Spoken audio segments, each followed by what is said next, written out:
Nairobi early Saturday for the Nairobi Youth Economic Empowerment Program, targeting various groups across the capital.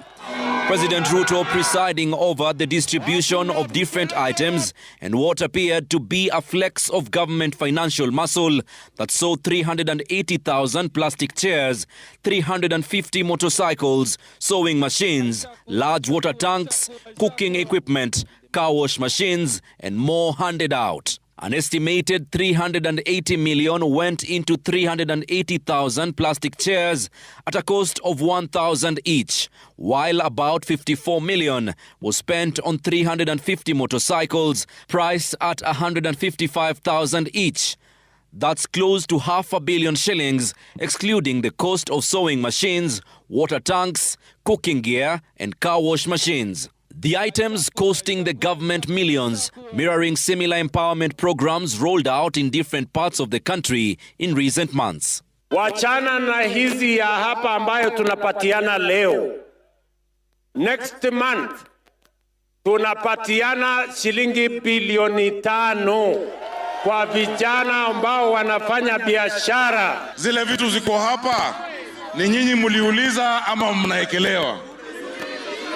Muliuliza ama mnaekelewa? Wangapi waliuliza car wash? Wangapi waliuliza saloon?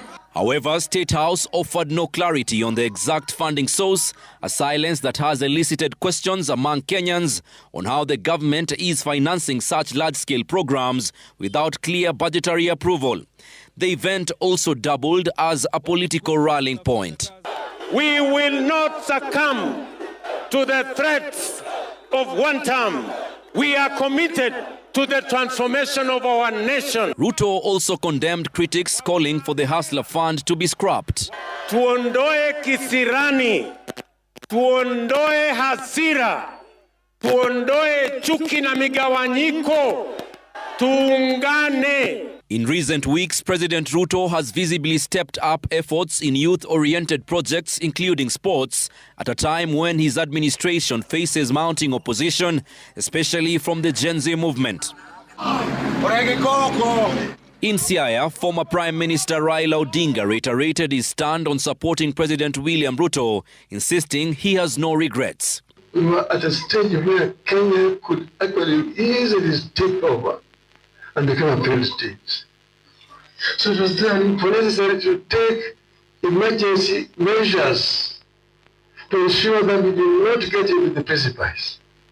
It was necessary to make compromises in the interest of the country. This is what we did, and we don't regret having taken that the action that we did. He was speaking at the burial of former Arieda MP Bob Jalango Nyanduga. Melita.